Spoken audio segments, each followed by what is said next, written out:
Muy bien, bienvenidos a una nueva emisión de Derecho a la Gente. Como prometimos la semana pasada, vamos a estar hablando hoy sobre imputado, procesado, indagado, diferenciando estas distintas situaciones que se suelen presentar en los medios que a veces llevan a confusión, la diferencia entre nivel nacional y nivel provincial, para tratar de entender un poquito más lo que se nos comunica. Y sobre el final vamos a estar hablando de las condenas en suspenso, a propósito tanto que se ha hablado últimamente de los presos sin condena, tema sobre el que hay mucha falacia de la que hablaremos en algún programa futuro. Hoy vamos a hablar al revés, de los condenados libres, ¿no? Pero en este primer bloque me parece interesantísimo, muy oportuno, aprovechar una noticia de estos días que ha sido el resurgimiento de un proyecto para eliminar la feria judicial del diputado provincial Castelo. En realidad se presentó a principio de año, pero como hace poquitos semanas, 2 o 3 semanas, cuando el presidente Macri presentó su plan de reformas, hizo referencia a los 45 días que la justicia está parada, mediáticamente se reflotó el tema y me pareció importante hacer un par de reflexiones, adelantando desde ya, por supuesto que estoy absolutamente a favor de suprimir la feria.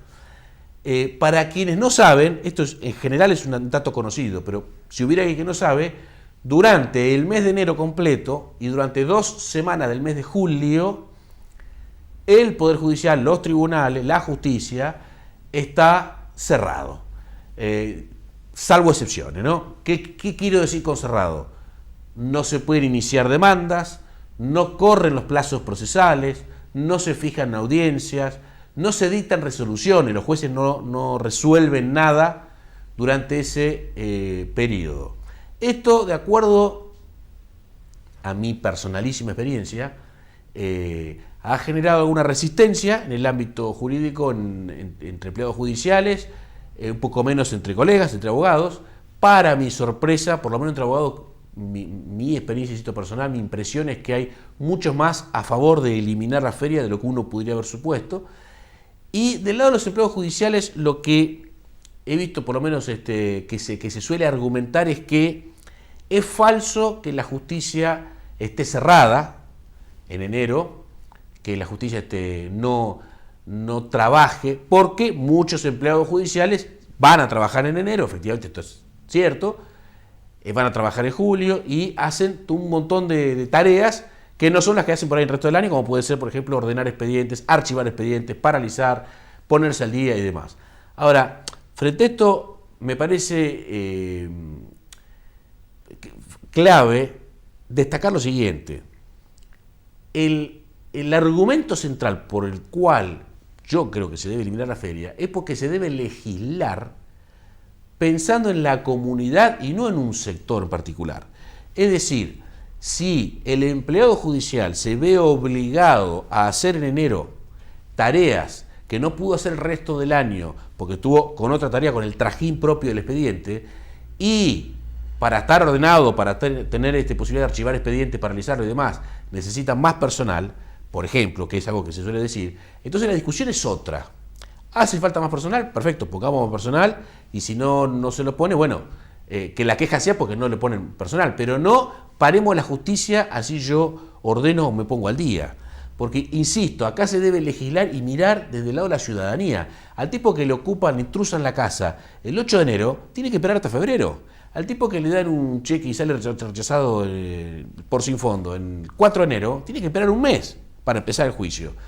El tipo que tiene un accidente y demás, salvo que alguien mate a otra persona, uno tiene que esperar al 1 de febrero para iniciar una demanda. Esto es así. La gente durante un mes y medio no tiene justicia, salvo casos excepcionales. Entonces no hay que confundir desde la vivencia personal que pueda tener un empleado judicial que en enero trabaja, eso con una realidad que es indiscutible, que es que si uno va en enero a presentar una demanda a la oficina donde se presenta la demanda, está cerrada, está la persiana baja con candado, con suerte está abierta la puerta de entrada. Esto es algo indiscutible, esto es así. Los empleados judiciales estatales tienen sus regímenes de licencia y de vacaciones como todo el mundo, mejores, peores, pero bueno, son cuestiones en definitiva gremiales, sindicales, como la de cualquier sector. Desde el punto de vista de los colegas, ya en el sector privado, He visto algunos colegas, se ven en redes sociales también argumentos a favor y en contra, colegas que dicen no nos podemos ir de vacaciones. Y acá nuevamente, algún amigo se podrá incomodar, se podrá molestar, pero la verdad es, mi opinión, ¿no? No se puede, una vez más, legislar en función de los intereses o inquietudes o comodidades privadas de un sector. Cuando uno elige una profesión liberal o elige una actividad independiente, como puede ser un abogado, como puede ser un negocio, un tipo que pone un negocio, un comerciante, uno tiene todo lo bueno y malo de tener una actividad independiente. Lo bueno es que tiene independencia, flexibilidad de horario, ciertas libertades. Lo malo es que no tiene vacaciones aseguradas como tiene un empleado, como todo en la vida. Entonces, si uno elige una profesión liberal, tiene que saber que debe tomar ciertos recaudos y cuando se trata nada más y nada menos que de la administración de justicia, y bueno, si eso implica tener al tanto a un colega de los expedientes para cuando uno se va de vacaciones, que el colega esté alerta, dejar algún escrito preparado por las dudas, dejar alguna instrucción preparada por las dudas, adelantar algún pago, alguna gestión, bueno, habrá que hacerlo, es algo que debe venir con la profesión. Pero me parece que esta idea de para la justicia, que me quiero ir de vacaciones tranquilo, me parece inaceptable. Creo que hay que verlo, como decíamos, desde un punto de vista global. El servicio de justicia, el acceso a la justicia es un derecho humano. Está en la Constitución, en todos los tratados internacionales, y el servicio de justicia es un servicio esencial, un servicio básico, que debe ser prestado de manera continua, como el servicio de salud, como el servicio de seguridad. Por eso creo que celebro que se esté discutiendo este tema, que hace más de 100 años que hay feria, lo cual para mí no debe ser un obstáculo para replantearlo y para modificarlo, porque de hecho montones de cuestiones han durado más de 100 años y se han cambiado de un plumazo y para bien, porque de eso se trata el progreso. Así que yo creo que es un debate muy interesante, muy pertinente, muy oportuno y por esa razón es que no quería dejar de compartir mi opinión con ustedes. Vamos a la pausa, a la primera pausa y a la vuelta arrancamos con imputado, procesado, indagado. Ya volvemos. Estudio Jurídico del Dr. Ramiro Renarrech. Nuevo domicilio, San Martín 3391, sexto piso, oficina B. Teléfono 474-0856. Celular y WhatsApp 155 049801. Servicios, honorarios y contacto en www.rech.com.ar. Rizo, la mejor opción para la construcción. Aberturas, puertas, ventanas, cortinas de enrollar, revestimientos, ladrillos, cal, cemento, cerámicos, sanitarios, muebles de cocina. Rizo, el precio más bajo del país garantizado. Muy bien, segundo bloque de Derecho a la Gente. Bueno, como adelantamos, dentro de tantas noticias que hay propias del ámbito judicial y particular del ámbito penal, vamos a recordar hoy, explicar hoy un poco qué significa que alguien esté imputado, indagado, procesado. Para esto empezamos recordando que los procesos penales, los juicios penales, se tramitan de acuerdo a reglas que están en códigos de procedimientos penales, que son leyes. Un código es una ley. Un código de procedimiento es justamente una ley que establece el procedimiento, en el caso penal, y hay una por jurisdicción, es decir, Argentina tiene 23 provincias que tiene cada una un código de procedimiento penal, que tiene muchas cosas en común, por supuesto. Y hay un código de procedimiento penal nacional.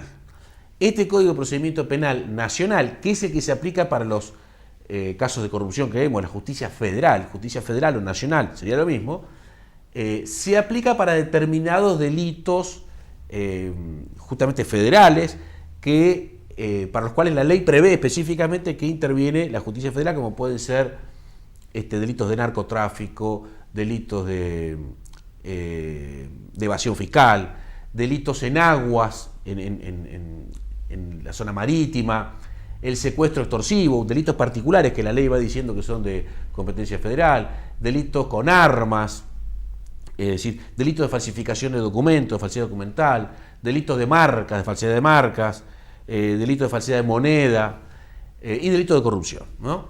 Nacionales. En este caso se aplica el Código de Procedimiento Penal Nacional. De acuerdo a ese código, que es el que está detrás de las noticias que vemos todos los días, un imputado es una persona señalada por alguien en un expediente. Ese alguien puede ser un particular que hace una denuncia o un fiscal que toma conocimiento de un posible hecho delictivo y pide que se investigue determinado hecho. Que una persona esté imputada y nada más, prácticamente no significa nada.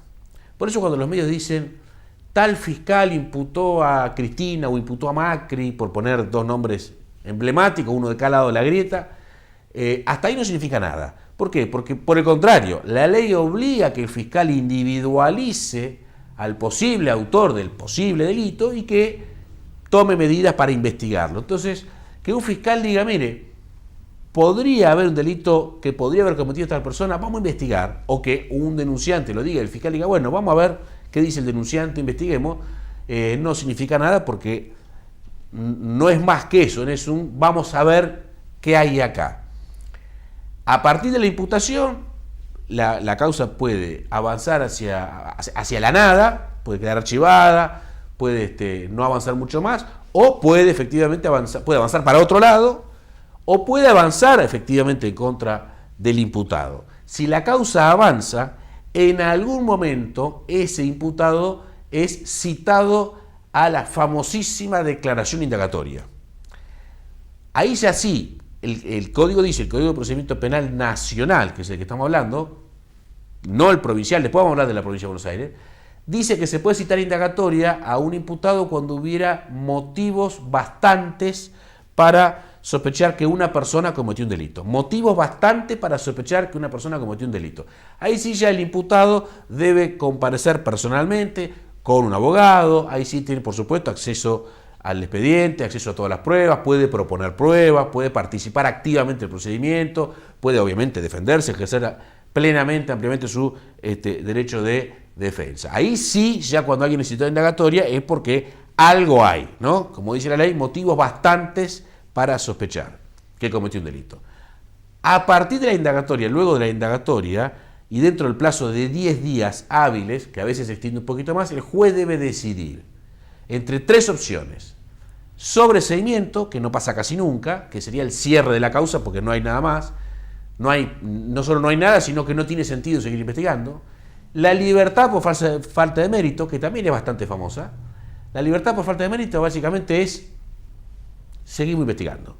No avanzamos contra el imputado, no descartamos, no cerramos la causa, no tomamos ninguna decisión de fondo, seguimos investigando. O el también famoso procesamiento, que implica un agravamiento de la situación del imputado. Ya para procesar al imputado tiene que haber, y esto dice la ley textual, elementos de convicción suficientes para estimar que existe un hecho delictivo y que la persona que fue indagada es culpable. Esto ya es un paso más. Para la indagatoria eran motivos para sospechar, motivos bastante para sospechar.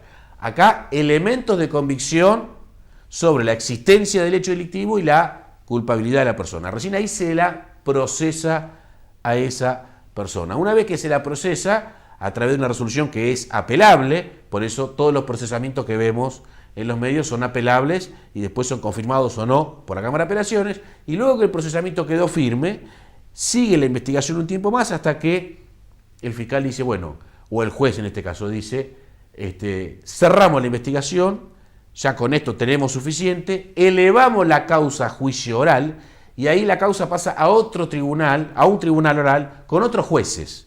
Es decir, no dicta sentencia al mismo juez que investigó. Por eso, sintéticamente el esquema sería imputado, una persona puede ser primero imputada y puede terminar ahí. Si se agrava su situación, luego es indagada, luego si se agrava es procesada y luego es elevado a juicio oral su proceso. Y luego en el juicio oral ya ahí es blanco-negro, ahí no hay grises. Se lo condena o se lo absuelve. Este es esquemáticamente el proceso penal a nivel nacional en todos estos juicios que estamos viendo. Hacemos una pausa cortita y les cuento cómo es en provincia de Buenos Aires y alguna diferencia que hay que a veces genera confusión incluso entre los propios periodistas. Ya volvemos.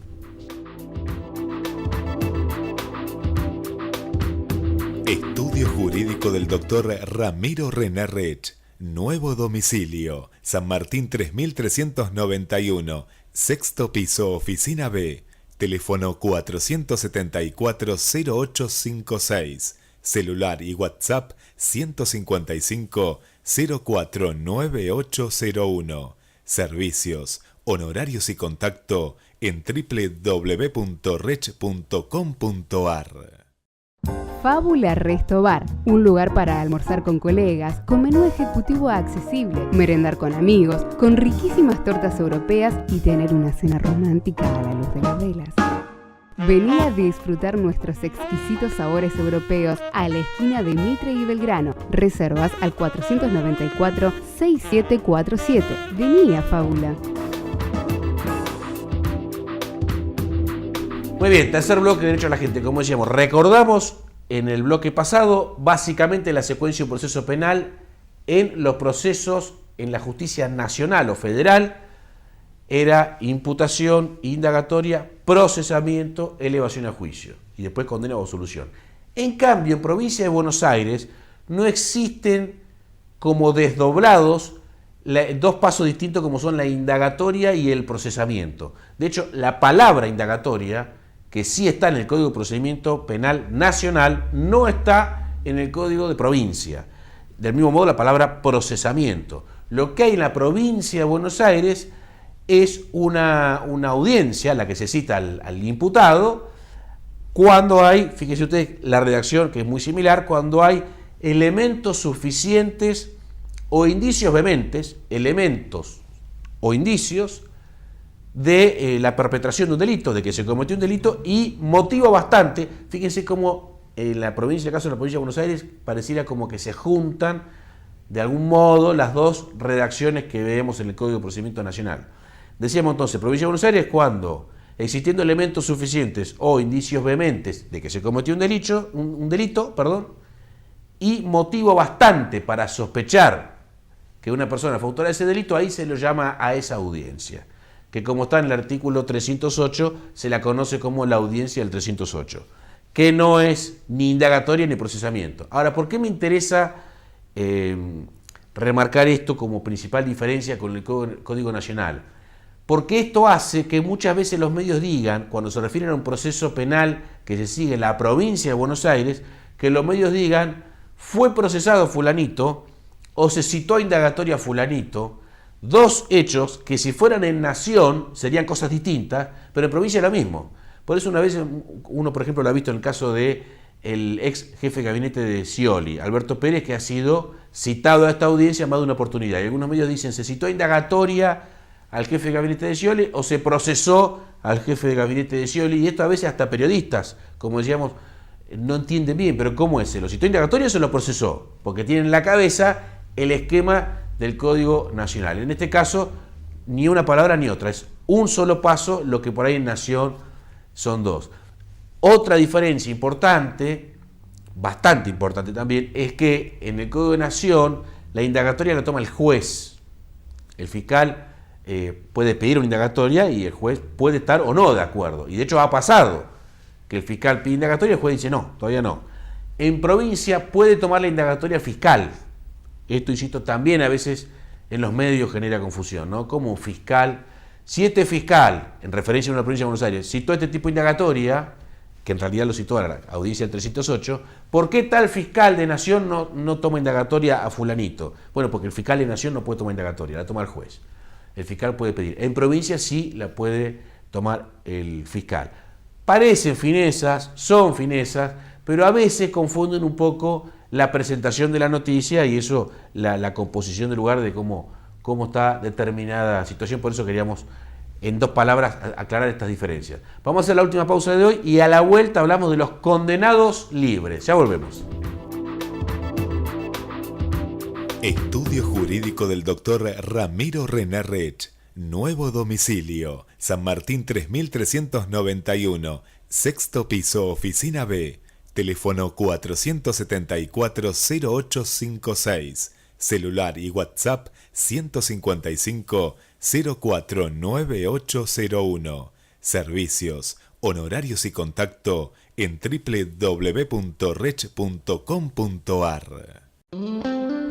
Rizo, la mejor opción para la construcción. Aberturas, puertas, ventanas, cortinas de enrollar, revestimientos, ladrillos, cal, cemento, cerámicos, sanitarios, muebles de cocina. Rizo, el precio más bajo del país garantizado.